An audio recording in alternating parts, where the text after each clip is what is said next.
Oke, mari kita bahas soal Mitsuteru Yokoyama.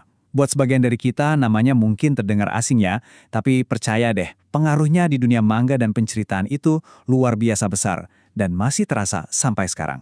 Yuk kita coba bongkar, apa sih cetak biru kesuksesannya? Jadi apa sih rahasianya? Gimana caranya seorang seniman yang karyanya sering dianggap, ya kurang artistik gitu, tapi kok bisa menghasilkan begitu banyak karya ikonik dan warisannya awet banget? Jawabannya ternyata bukan soal kejeniusan, tapi soal sistem. Nah, untuk bisa ngertiin Yokoyama, kita harus singkirkan dulu gambaran seniman jenius yang dapat ilham dari langit. Karyanya itu lahir dari logika, dari sebab akibat, semua dibentuk oleh kondisi di sekelilingnya. Yap, seluruh karirnya itu bisa dilihat sebagai serangkaian adaptasi yang sangat rasional. Jadi bukan karena percikan jenius yang batam tiba-tiba. Coba deh kita lihat dari awal perjalanannya. Yokoyama lahir di Kobe tahun 1934. Artinya dia tumbuh besar di tengah-tengah kehancuran Perang Dunia Kedua dan melihat langsung gimana kotanya dibangun lagi dari nol. Lingkungan kota pelabuhan yang super sibuk ini mau nggak mau bikin dia terpapar sama banyak banget cerita dan budaya asing sejak kecil. Beda dari seniman lain mungkin, Yokoyama itu nggak datang dari latar belakang yang elit. Dia memilih jadi mangaka sebagai profesi dari awal banget. Artinya apa? Dia belajar sambil kerja, sambil terus produksi, dan dalam skala yang masif. Dia memulai debutnya pas zaman manga sewaan lagi booming-boomingnya. Ini adalah pasar di mana pembaca itu minjem buku dengan biaya murah, jadi mereka maunya cerita yang cepat tamat dan gampang dimengerti. Lingkungan yang serba cepat inilah yang jadi kawah candra di muka buat dia. Nah, karena tuntutan pasar yang kayak gitu, dia jadi terpaksa menciptakan sebuah formula.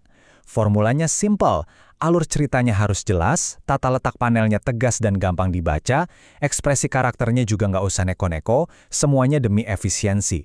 Dan inilah fondasi yang bakal dia pakai di semua karyanya nanti. Di tahun 60-an, gaya inilah yang membawa dia ke kesuksesan besar pertamanya, yaitu Tetsujin 28 Go. Kalau di dunia barat mungkin lebih dikenal dengan nama Gigantor. Di sini ada pilihan yang krusial banget. Si robot raksasa ini, Tetsujin, dia itu nggak punya kehendak sendiri. Dia bukan pahlawan. Dia cuma alat. Ini sebenarnya cerminan perasaan orang Jepang pasca perang terhadap teknologi. Sebuah kekuatan dahsyat yang bisa dipakai buat membangun, tapi juga bisa buat menghancurkan. Dan kutipan ini benar-benar merangkum pandangan utamanya. Buat Yokoyama masalahnya bukan pada moralitas si alat, tapi pada pilihan si pengguna.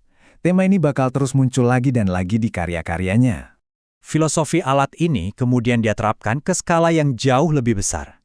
Masuk tahun 70-an, Yokoyama ngambil tantangan baru yang gila-gilaan, mengadaptasi epik sejarah Tiongkok yang super kompleks, Sangokushi, atau Kisah Tiga Kerajaan. Dia nggak cuma ganti genre loh, dia sengaja cari cerita yang strukturnya pas banget sama gayanya. Cerita yang pada dasarnya adalah sistem sebab akibat yang rumit, dengan banyak karakter dan aliansi yang terus berubah. Hasilnya gimana? Karyanya jadi nggak dikenal sebagai cerita sejarah yang penuh drama emosional, tapi lebih kayak peta sejarah yang brilian. Dia berhasil bikin sejarah yang rumit jadi gampang banget diakses dan dihargai karena kejelasannya itu. Jadi, gimana caranya dia bisa ngerjain itu semua? Simple. Yokoyama menjalankan studionya itu udah kayak pabrik.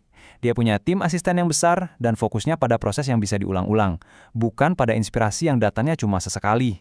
Cara paling gampang buat ngertiin kontribusi uniknya dia adalah dengan membandingkannya sama rekannya yang legendaris, Osamu Tezuka. Kalau Tezuka itu sibuk menjelajahi jiwa manusia, nah Yokoyama ini fokus memetakan sistemnya. Dua pendekatan yang sangat berbeda. Inilah warisan dia yang sebenarnya, sebuah cetak biru untuk bercerita. Cetak biru yang kuat, gampang dimengerti, dan bisa diadaptasi terus-menerus. Dia seakan membuktikan kalau kejeniusan itu bisa juga berbentuk sebuah sistem. Dan ini akhirnya meninggalkan kita dengan sebuah pertanyaan penting. Di zaman sekarang, di tengah lautan konten yang gak ada habisnya, kira-kira siapa yang warisannya lebih berharga?